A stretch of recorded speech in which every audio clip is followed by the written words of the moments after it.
Okay, first and foremost, before we start this video, I just want to apologize for my lighting. I haven't been on work for a couple of weeks, so all my lighting systems and everything's over on work, so we're just gonna have to deal with what we have now. And if you hear any noises in the background, it's from my dog. He's up beside me just in case you're like, oh, what is that? But yeah, we'll get started in the video. Okay, so now that little disclaimer is out of the way, I am just going to introduce myself. So hello, my name is Anya. Welcome back to my channel, or hello if you are new. I haven't posted on my channel in a little while just because I didn't know what type of videos to do for you guys. Anytime I was to ask you, I wouldn't get a response. It was always the same repetitive like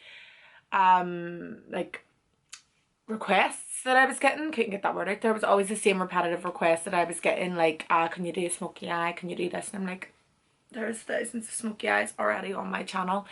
What else do you want to see? So I finally got some answers cracked out of your nuts. Oh my god, that sounded so weird. I meant to say cracked out of your shell, but oh well.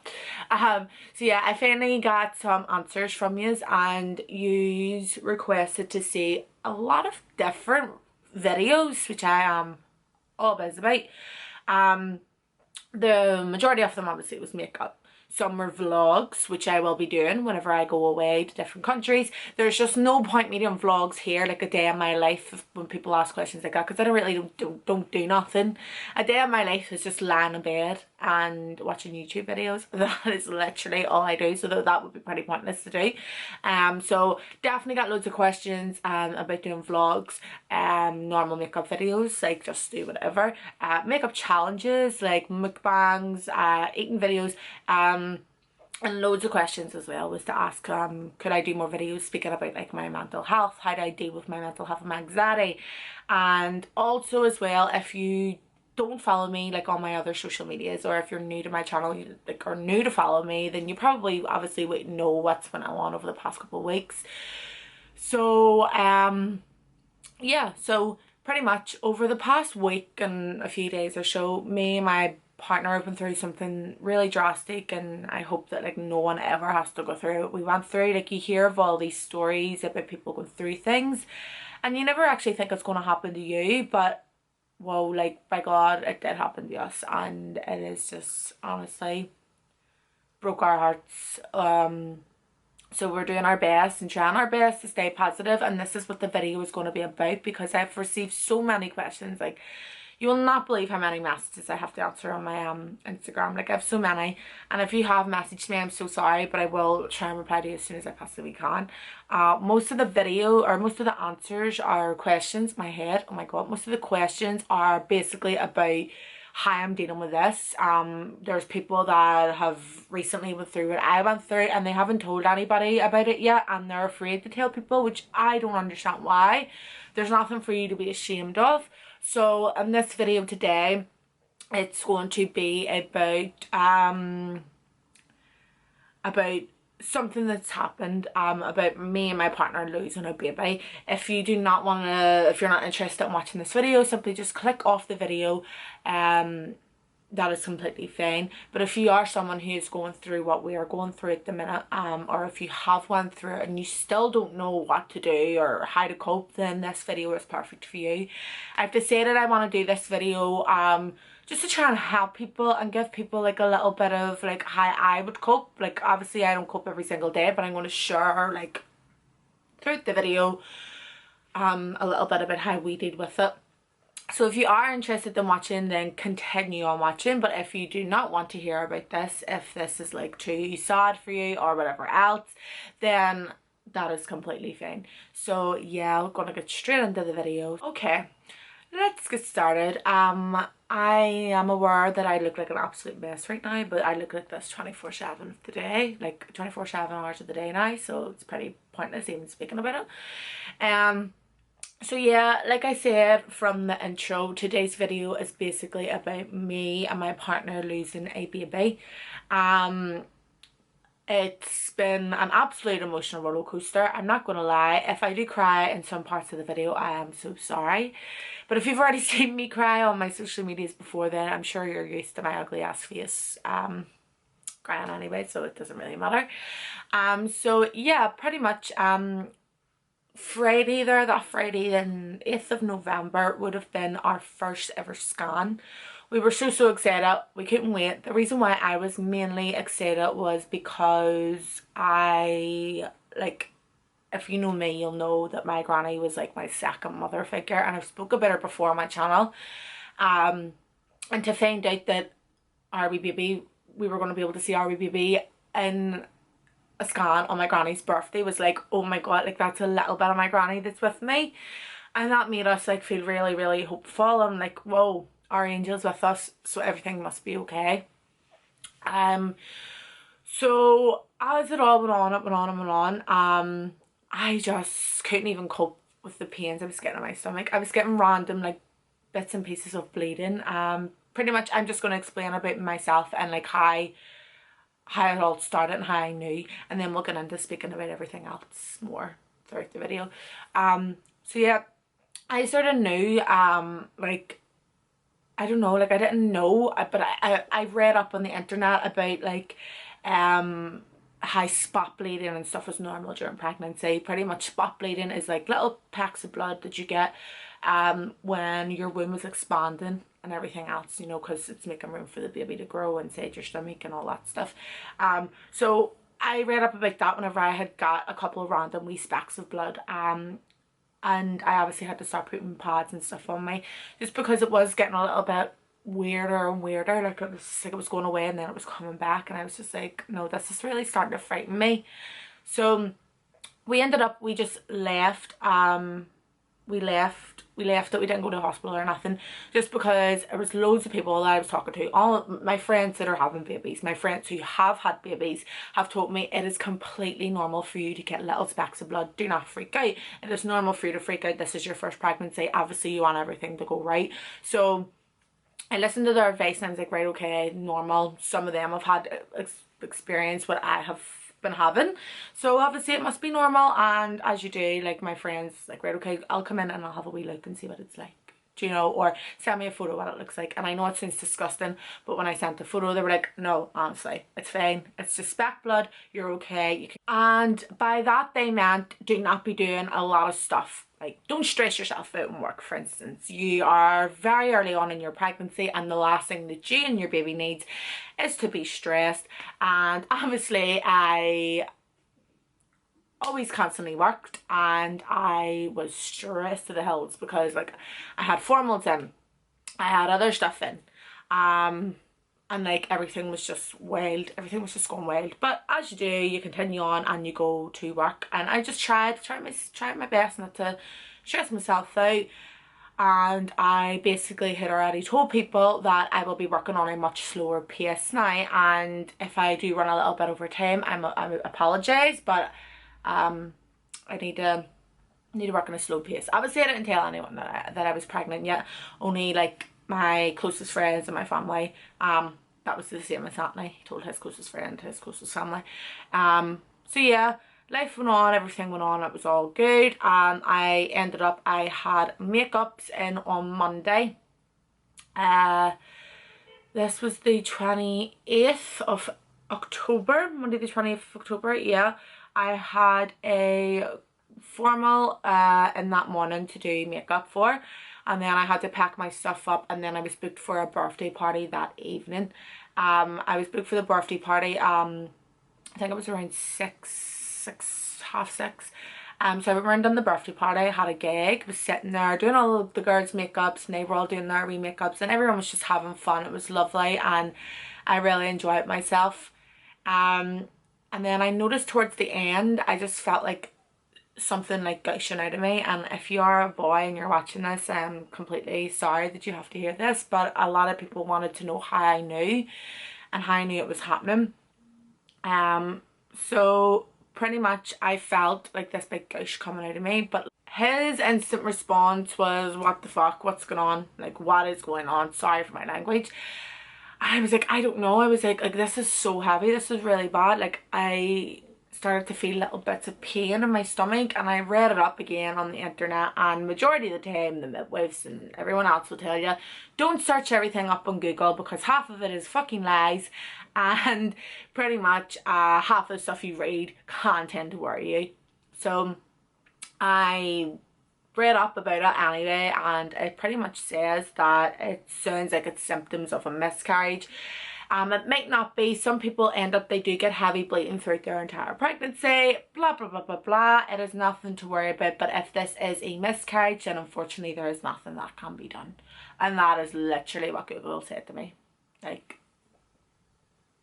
what the fuck?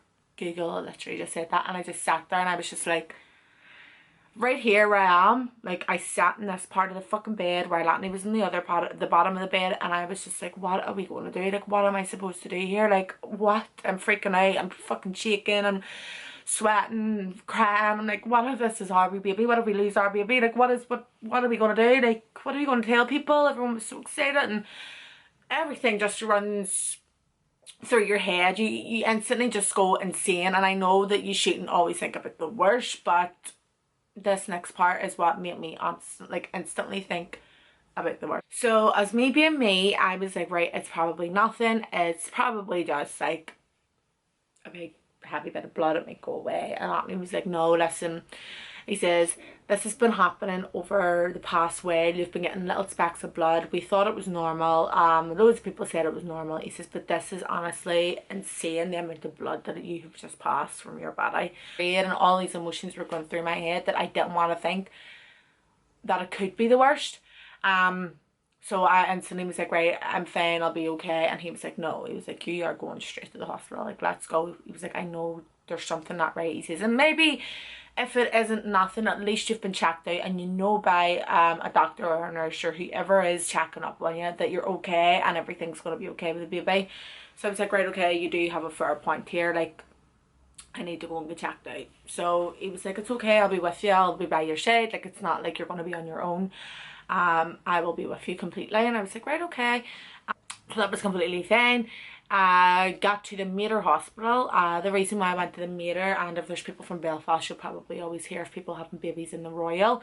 The reason I went to the Mater is because my doctor's is in North Belfast. My doctor's is Clifton Street Surgery. And the reason why I was admitted to the Mater is because obviously my doctor's is down the street. That's where I was having my first scan. Everything else, so I thought that it would have been normal for us to go there. So many different urine samples took, and pretty much why they took urine samples and blood samples was to just make sure that I was still pregnant.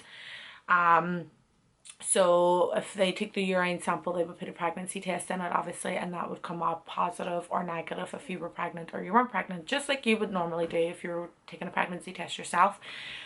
And then they would take blood as well, just to do the same thing, just to make sure, because sometimes like pregnancy tests and pee doesn't really work all the time, so they have to do it in a blood, like a blood type of way. I don't know. Anyway, I come back and it was fine, but then I got like a nurse that she was so lovely. She brought me into one of the rooms and done like examinations and stuff on me. So she asked me what happened. She was like, can you tell me what happened? And I said yes. I told her that I had a photograph on my phone of what way the blood was when it came out of me, and she asked to see it. She wanted to see what it was like. So I showed her the photo that I took, and I instantly just seen her face, so I obviously knew something wasn't right. She laid me down on the bed and examined my stomach straight away, and she pushed into like the bottom of your stomach. Like, I don't know how to describe it. I can't remember what it's called. Like down beside like your bowels basically, so like all down that way. So she was pushing in there, and I was instantly yelping with pain. I was like, oh my god, like this is really uncomfortable, you need to stop. So basically she said that my stomach was quite hard, it wasn't firm. So she was feeling that, and she was like, right, okay. She says, I think we need to transfer you over to the Royal Hospital. So the nurse ended up transferring us from the Mater to the Royal by ambulance. We had to wait a little while extra on the ambulance because when you're from Belfast, we don't have really that much on standby. So that was fine. I had to transfer, like I had to be transferred to the Royal. I'm from an ambulance. My mummy came with me. Aine had to drive over. He had his car, so there wouldn't have been a point leaving him, like leaving his car there. When we get in, I think Aine was a little bit there earlier before us because we didn't leave for another 15-20 minutes after, because they had to continue to like ask me more questions, and then they had to take my my blood pressure and everything in the back of the ambulance just to make sure everything was okay. So that was fine. As soon as they done that, we left. We got to the Royal, and then we waited in the waiting room for maybe another 45 minutes or so, and then we ended up, we got brought into the room obviously where I was going to be examined. Myself was there, Auntie was there, another girl was there, and then the girl that was doing the scan. So it was like 2 midwives, I think it was. So what the girl was like, I can't even remember what the name was. I said something about like she knows everything more than other people, I don't know, but she was there, and then another midwife. I had to get like undressed. They wanted me to get undressed from the waist down, obviously because when you are going for certain scans you need that to happen. Anthony wasn't in the room with me because I asked him to leave. I didn't want him to see me the way I was. But then that was fine. So I lay down and I had my legs up in the air as if I was going to flip and give birth. So then they done the scan on me. Nothing was coming up in the scan. Nothing was coming up on the normal scan that they normally do. So it's just like a little bit of gel on your stomach, and then they have something to rub across it, like the camera thing. So there was nothing coming up on that. They couldn't see anything. And then afterwards they done an internal scan on me. So basically if you've ever had an internal scan, you will know that it is the most uncomfortable thing in the world. So an internal scan is just like a big long ass camera that goes inside you, and they have to move it about and wiggle it about and see what they can see what they're looking for. Like we had said, do you want to get your partner back in? I was like, yes please, get him in. So Annie came back in, and then they told us about the baby having no heartbeat, and basically that's just like when our whole world just came crashing down. Like it just felt like there was nothing that was ever gonna make us happy again.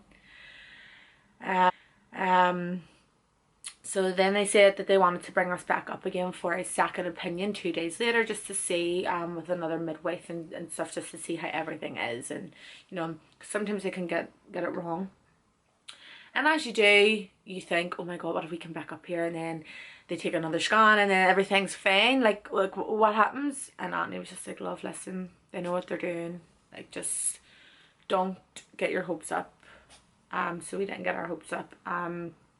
We got home at about after 3ish, and we didn't get to sleep till about after 5, just because we were just like so in shock of what everything was happened.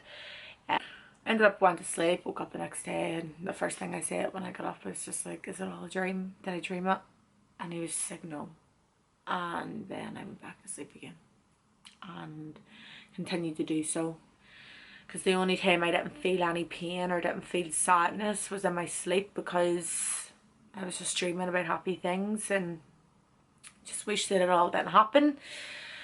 But reality, and unfortunately it did, and there's nothing that can obviously be done about it. So 2 days passed, and it was the next appointment date, and we went back, and we were greeted by a lovely midwife called Anita. Anita was just absolutely fantastic. She was just so nice to us. She was so comforting. She gave us advice on how to cope with it, and how to deal with it, really, basically. So that was fine. So we sat down, and she had explained that she's going to do another internal scan. She said, there's no point me doing a normal belly scan, I will just do an immediate internal. So I said, okay, that's fine. I ended up got a internal scan done again from Anita, and she had been able to tell me that the baby had no heartbeat again. I seen it coming anyway, I knew it was going to happen. And she said basically the reason your baby's heartbeat had stopped at 8 weeks, and the reason I know that your baby had stopped its heartbeat is stopped at 8 weeks because it hasn't grew any bigger in size. This is what size your baby is at 8 weeks, and it should be this size. Do you know what I mean? So I was 11 weeks, and I was basically a couple of days, like, well, a week away from having our first scan done. So that would have made me 12 weeks. So I was almost carrying our baby in my stomach for a month straight without it being alive, and it's so sad. And it's so option one was just to let the baby pass itself. So only 50% of women, Anita explained, could pass out the baby naturally. Option two was to have a tablet. So basically you would eat a tablet, swallow a tablet, and then it would help break down the baby for you. And then option three was to have the baby surgically removed. So I chose to go with option one. It mightn't have been worked. It's only a 50-50 chance. Like, it mightn't work. It was only a 50-50 chance.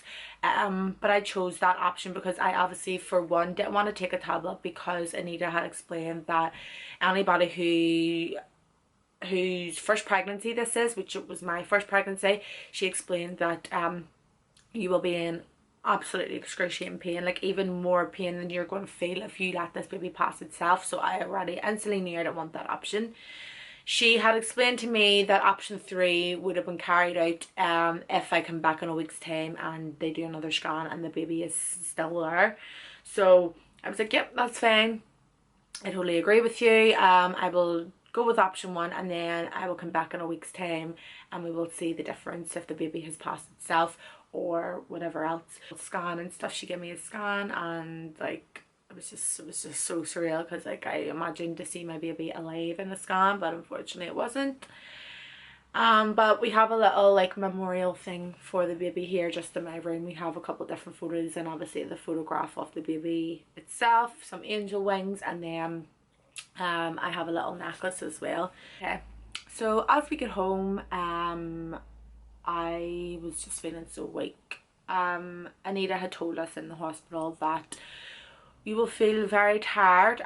Rest as much as you can. If you feel like you're tired, don't fight with your body when it's telling you to sleep. Also told me that whenever you are going to pass this baby naturally, if it happens, you will feel an instant sigh of release. You will feel like you'll feel like your body's normal. Like the human body just inspires, like, I don't know, like it fascinates me so much because of what it can do. Like my body had to break down this teeny little baby that was inside me, and it is wild how that happens. I knew that I was passing the baby when it reached Halloween Day. This will be a day I'll obviously never forget.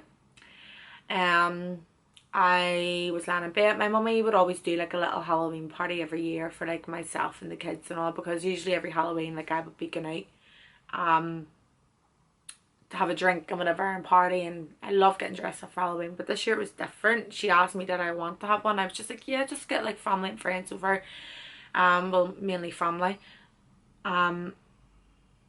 just get them over, and basically we'll just have a little party. Sweets, chocolate, everything. Just eat all around us. Now there was no drinking, no one was drinking. I was just sort of trying to like lift me up a little bit because of what I went through. And I felt okay, and then I just kept getting all these big mental gushes of pain. Anita did actually give me some tablets to take as well for pain relief. She said made sure that Aine would keep an eye on me. If I do feel these sharp pains and I feel that they're unbearable, I need to take the tablets. I ended up coming back up to bed. I was lying down flat. I was told just to lie flat in your stomach and that'll sort of help ease the pain a bit. I took the tablets, I took flipping fizzy cocoa malts, everything, and the pain was just terrible. So I just knew there and then, like, that's when the miscarriage was going to happen. I knew losing the baby, that's when it was happening. So yeah, I knew there and then like what she meant when it was a sad release. Like honestly, it just felt like the pain that I was going through just had left my whole body. But it wasn't over yet. It still continued for a next like the next couple of hours, like a major amount of blood leaving, and every time I just went to the toilet, that's just when it happened. Like it was so weird. But I did understand what she meant when it felt like a stab release, because you just honestly felt like your whole body, like everything, every single inch of people. So yeah, we went back up a week later to the hospital just to get another internal scan done and just to see if the baby had left. Basically, Anita wasn't actually there that time. It was another girl, I forget her name. But basically she was able to tell me that the baby had passed. The baby passed itself, I passed itself, it is completely gone. The fetus is gone and the sac is gone, and the sac is basically what protects the baby inside the womb, and they have both cleared, and they said that I won't need surgical treatment done. The only thing that's left remaining in the body is a couple specks of blood that will pass over the next week or so. Because it's just like the remains, it's just a couple of wee bits and pieces that needs to obviously remove, and it'll remove itself. Yeah, within the next week here, so Wednesday week, what I have to do is I have to ring the hospital back up. Basically they've given me a pregnancy test, and if the pregnancy test comes up negative, it means that the baby's completely gone, or if it means positive, then they need to do something. They need to see what it is. So yeah, that is pretty much my update. That is everything that is going to be happening. That is everything that did happen, and that's my story. That is my story. So guys, that is my story. I still can't believe I have actually come on here today and actually even spoken about every single inch and every single detail of what me and Aine have both been going through. It is honestly such a daunting experience to go through, and I hope that whoever is going through what I have been going through, or whoever has went through it as well, even who's going through it at the minute, I hope that my story has inspired you to open up more and speak more about what you're going through. You are honestly not alone, even though it feels like you are alone right now. You just need to think positive about the whole situation. People are asking me how I deal with it. How I deal with it is just trying to stay positive. If you constantly have a negative mindset going on, then you're obviously going to constantly have negative thoughts, which isn't good for you at the minute. It is okay not to be okay. You have just been through such a traumatic thing that you never would have thought or never would have imagined that you would ever have to experience. But the sad reality is that you have, and if you have an amazing group of friends and family and a supportive partner who has been by your side through the whole thing, then things will get easier. Even though it doesn't seem like it's going to be easy now, or it's never going to get easier, it does, and it will get easier. Times where I feel like I just want to give up, but I have to say to myself that the best thing for me at the minute is to go to counselling and get professional help. So if you feel like that you can't, you aren't getting any better, then I would highly recommend to go to a counsellor, because it's someone that you don't know and someone that is professional and will be able to help you through this horrible time. So yes, please don't feel like you're alone. There's hundreds of women that have been through this, hundreds of people that I didn't even know that would have been through this, the amount of messages I've got.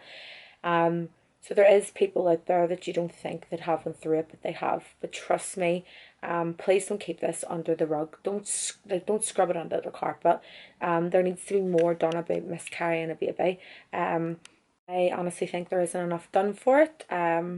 It's just like, right, you've lost the baby, that's it. No, let's spread awareness.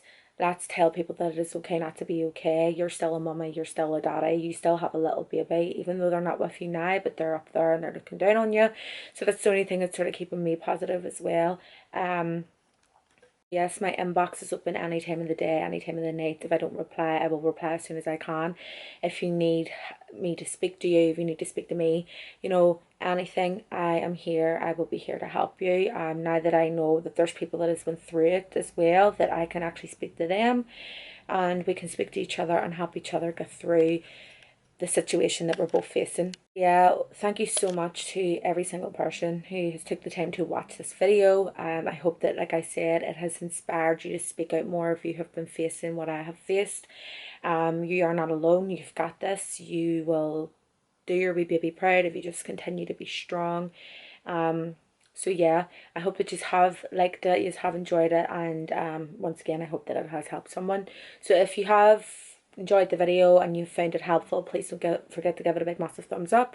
Don't forget to subscribe to my channel if you're not already subscribed, and all my other socials will be listed down in the description box below, to where you can find me if you want to follow me if you're new, or even if you just want to have a little chat if you're ever feeling like you can't speak to anybody else.